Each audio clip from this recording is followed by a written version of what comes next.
Hello students, मैं हूं Jitendra Ajmera the crazy programmers की तरफ से। आज वाले वीडियो में हम पढ़ने वाले हैं इनपुट आउटपुट मैनेजमेंट। ठीक है। अब ऑपरेटिंग सिस्टम की अगर हम बात कर रहे हैं तो ऑपरेटिंग सिस्टम का एक मेजर टास्क ये भी होता है कि जितनी भी डिवाइसेज अटैच है, जो भी इनपुट या आउटपुट का काम कर रही है, उनका मैनेजमेंट भी करे, साथ के साथ इनपुट आउटपुट की शेड्यूलिंग भी करे। ठीक है। और साथ के साथ हम इस वीडियो में शेड्यूलिंग एल्गोरिथम्स के बारे में भी थोड़ी बहुत इंफॉर्मेशन लेंगे। तो अब बात करते हैं इनपुट आउटपुट मैनेजमेंट की। ठीक है। देखिए, किसी भी अगर ऑपरेटिंग सिस्टम की हम बात करें, ठीक है, तो input output processing computer hardware सबको कंट्रोल करना ऑपरेटिंग सिस्टम का काम होता है। लेकिन इनपुट आउटपुट और प्रोसेसिंग, ठीक है, ये सीक्वेंशियल ऑपरेशन है, यानी कि पहले इनपुट होगा, देन प्रोसेसिंग होगी, देन आउटपुट जनरेट होगा।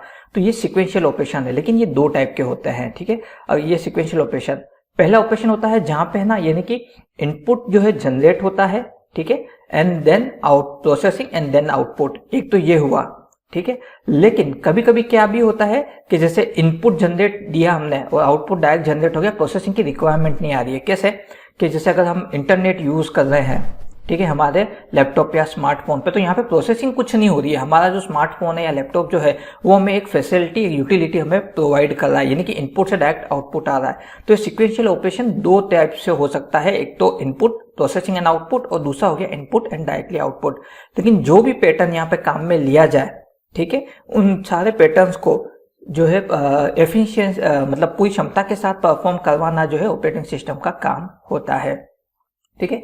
तो हम यहाँ पे ये कह सकते हैं कि processing is a considerable part, लेकिन इनपुट आउटपुट जो है वो मेजर और प्राइमरी ऑपरेशन है। अगर इनपुट ही ढंग से नहीं हो रहा है तो प्रोसेसिंग गलत हो सकती है, या इनपुट ही नहीं आया तो प्रोसेसिंग कहाँ से होगी, आउटपुट कहाँ से जनरेट होगा। और अगर इनपुट मिला और प्रोसेसिंग हुई लेकिन आउटपुट नहीं आया, तब भी जो है ऑपरेशन इनकम्प्लीट है। तो इनपुट एंड आउटपुट जो है मेजर और प्राइमरी ऑपरेशन हैं। ठीक है। अब ऑपरेटिंग सिस्टम कैसे रेस्पॉन्सिबल है इनपुट आउटपुट मैनेजमेंट के लिए? ऑब्वियस ही बात है, ऑपरेटिंग सिस्टम ही जो है वो सारे इनपुट आउटपुट डिवाइसेस का हार्डवेयर एंड अदर सॉफ्टवेयर के साथ में, सीपीयू के साथ में कम्युनिकेशन जो है कंट्रोल करता है, वो मैनेज करता है। ठीक है। इसके अलावा जितनी भी डिवाइसेस अटैच्ड हैं सिस्टम के अंदर, चाहे वो इनपुट हो या आउटपुट हो, उनकी सारी रिक्वेस्ट को एक्सेप्ट करना, सीपीयू तक पहुंचाना, प्रोसेसिंग करवाना, ठीक है, ये सब कंट्रोल करना ऑपरेटिंग सिस्टम का ही काम है। ठीक है। अब जैसे अगर हम यहाँ पे देखें, इस डायग्राम के अंदर आप ध्यान से देखिए, दो टाइप के जो है वीडियो इमेजेस मैंने आपको शो करी है।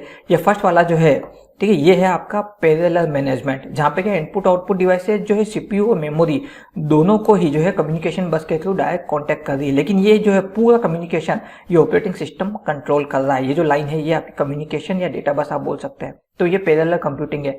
यहाँ पे इनपुट आउटपुट डिवाइसेज जो है वो मेमोरी और सीपीयू को पैरेलली जो है एक्सेस कर सकती है। जबकि दूसरी तरफ हम यहाँ देखें तो ये आपका सीक्वेंशियल प्रोसेसिंग है, सीक्वेंशियल मैनेजमेंट है, जहाँ पे इनपुट आउटपुट डिवाइसेस पहले मेमोरी से कंसल्ट करती है, देन मेमोरी से अपनी रिक्वायरमेंट वाला डेटा लेकर के देन सीपीयू तक उसको फॉरवर्ड करती है।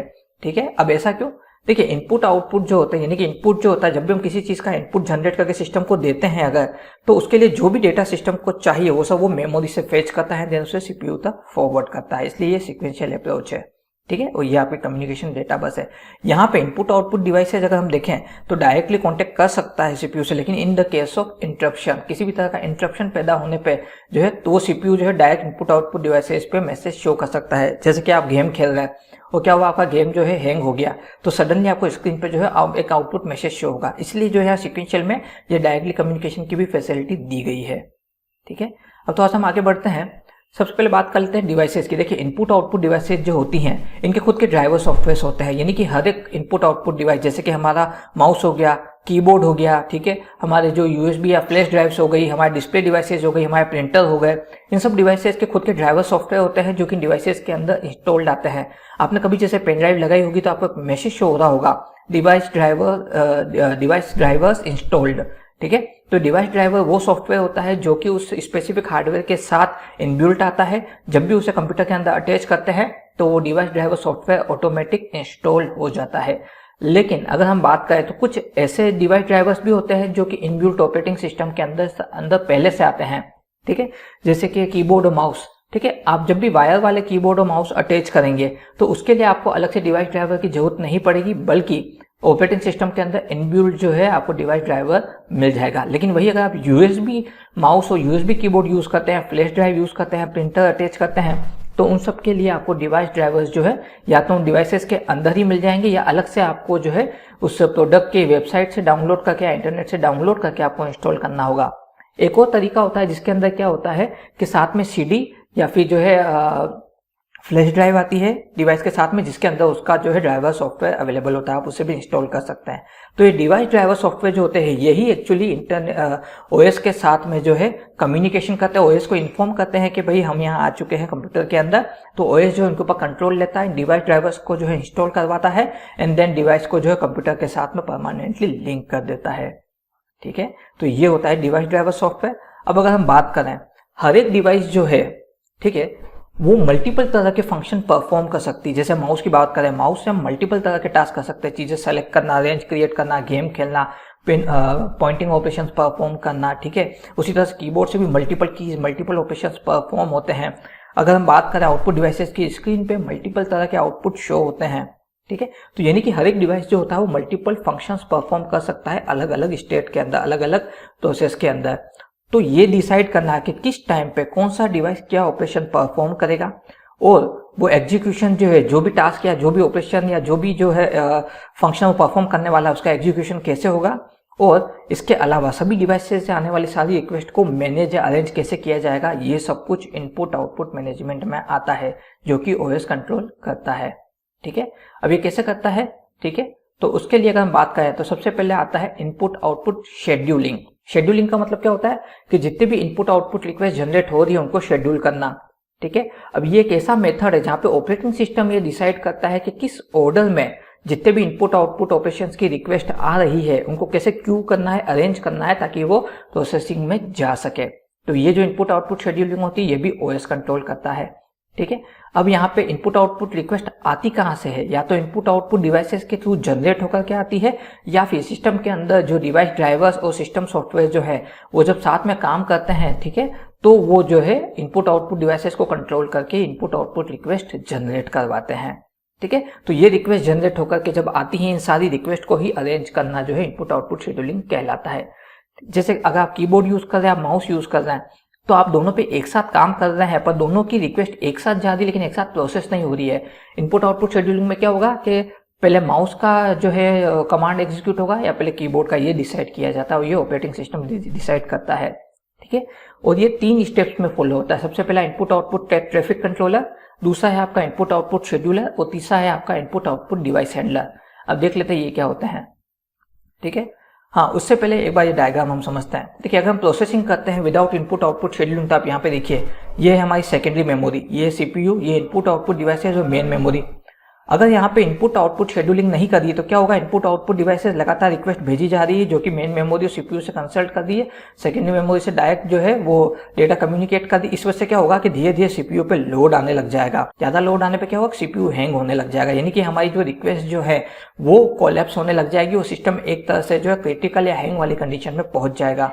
इसलिए हम क्या करते हैं, एक input output device request index manager यहाँ लगा देते हैं, जो कि सीपीयू तक किसी भी रिक्वेस्ट को डायरेक्टली नहीं जान देता, बल्कि आने वाली सारी रिक्वेस्ट जो इनपुट आउटपुट डिवाइस से जनरेट हो रही है, जहां पे सेकेंडरी मेमोरी से भी डेटा लिया जा रहा है, मेन मेमोरी से भी डेटा लिया जा रहा है, इन सब के अकॉर्डिंग जितनी भी रिक्वेस्ट जनरेट हो रही है, ये उन रिक्वेस्ट को अलग अलग पैटर्न के हिसाब से अरेंज करता है और 1 बाय 1 को सीपीयू को भेजता है प्रोसेसिंग के लिए। ठीक है, अब बात करते हैं हम इनपुट आउटपुट ट्रैफिक कंट्रोलर की। ठीक है, ट्रैफिक कंट्रोलर का मतलब क्या हो गया, देखिए मल्टीपल इनपुट आउटपुट रिक्वेस्ट लगातार जनरेट होती रहती है, और ऐसा नहीं कि सिर्फ user define input output request ही होती है, system define input output request भी जनरेट होती रहती है।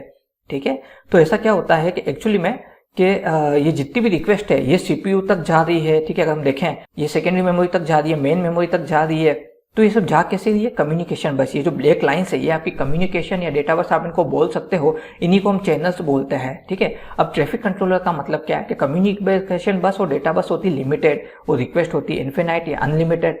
तो ऐसे में क्या होता है कि कितनी बार रिक्वेस्ट जो है उनको कोई पाथ नहीं मिल पाता डेस्टिनेशन तक जाने के लिए। तो input output traffic controller actually करता क्या है, ये जितने भी पाथ अवेलेबल है उनको कंटिन्यूअसली चेक करता रहता है कि यार कौन कौन से पाथ अवेलेबल है, या फिर एटलीस्ट कोई एक पाथ अवेलेबल है कि नहीं, ताकि उस पर जो है रिक्वेस्ट को फॉरवर्ड कर सके। अगर मल्टीपल पाथ अवेलेबल है तो उनमें जो सबसे बेस्ट सूटेबल पाथ होगा, जिसमें टाइम कम लग रहा है, जहां पे ट्रैफिक कम मिलेगा, ठीक है, जो डेस्टिनेशन के से डायरेक्टली जुड़ा हुआ है, ऐसी कंडीशन में उसको भेज देता है। अगर एक भी पाथ अवेलेबल नहीं, सारे पाथ ऑक्यूपाइड है, तो इनपुट आउटपुट ट्रैफिक कंट्रोलर ये एनालाइज करता है कि कौन सा पाथ जो है जल्दी अवेलेबल होगा, ठीक है, देन उसके अकॉर्डिंग रिक्वेस्ट को उस पाथ पे फॉरवर्ड कर देता है। तो ये हुआ हमारा इनपुट आउटपुट ट्रैफिक कंट्रोलर। अब बात करते हैं इनपुट आउटपुट शेड्यूलर की। ठीक है, अभी शेड्यूलर क्या करता है, देखिए कोई भी जो डिवाइस जो अटैच होती है उसको रिसोर्सेज चाहिए होते हैं, कम्युनिकेशन चैनल्स चाहिए होते हैं ताकि वो अपना प्रोसेसिंग कंप्लीट करवा सके। तो अगर हेवी ट्रैफिक है इनपुट आउटपुट रिक्वेस्ट का, तो ये पता करना कि कौन सी रिक्वेस्ट पहले आई थी, उससे पहले रिसोर्स और कम्युनिकेशन चैनल प्रोवाइड करवाए जाएंगे ताकि वो प्रोसेसिंग कर सके।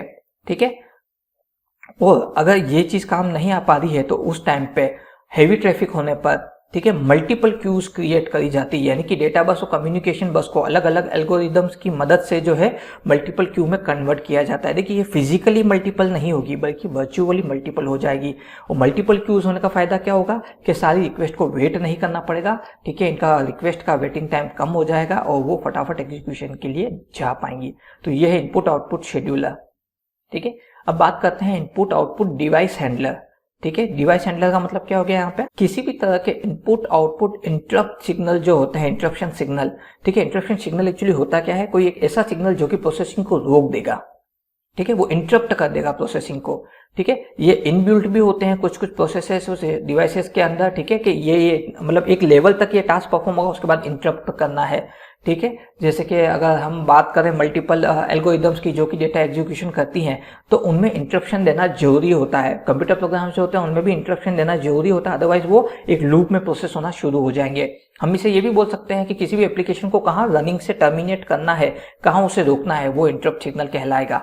तो या तो ये इनबिल्ट हो सकते हैं या फिर प्रोसेसिंग के बीच में किसी अनवांटेड सिचुएशन की वजह से खुद जनरेट हो सकते हैं। तो ऐसे सारे इनपुट आउटपुट इंटरप्ट्स को मैनेज करने का काम इनपुट आउटपुट डिवाइस हैंडलर करता है। ठीक है, वो इसके लिए सबसे बेस्ट जो सूटेबल जो शेड्यूलिंग एल्गोरिदम है वो काम में लेता है। शेड्यूलिंग का मतलब हम पढ़ चुके हैं कि जितनी भी रिक्वेस्ट जनरेट हो रही है उनको एक शेड्यूल में अरेंज करना ताकि सभी रिक्वेस्ट जो है वो प्रोसेस्ड हो सके। ठीक है, तो इसके लिए अलग अलग एल्गोरिदम काम में आती है। जो सबसे बेस्ट सूटेबल शेड्यूलिंग एल्गोरिदम होती है उसको ये जो है अप्लाई करता है। ठीक है, अगर हम बात करें तो सबसे ज्यादा जो इस्तेमाल होने वाली इनपुट आउटपुट हैंडलिंग एल्गोरिदम है वो कौन कौन सी है। एक तो है आपकी FCFS, first come first serve. ठीक है, दूसरा है SSTF, shortest seek time first. तीसरी है लुक और चौथा है आपके स्कैन। स्कैन फिर से जो है आपके दो टाइप की है, N स्टेप स्कैन और C स्कैन, और एक जो तीसरी है C लुक। आप बोलेंगे सर C लुक तो लुक का पार्टीशन है, लेकिन ये स्कैन पैटर्न पे वर्क करता है, बस इसका प्रोसेसिंग का तरीका लुक जैसा है। ठीक है, ये सारे एल्गोरिदम हम आने वाले वीडियोस में डिटेल में पढ़ेंगे, यहाँ पे खाली मैं आपको शॉर्ट में बता देता हूँ।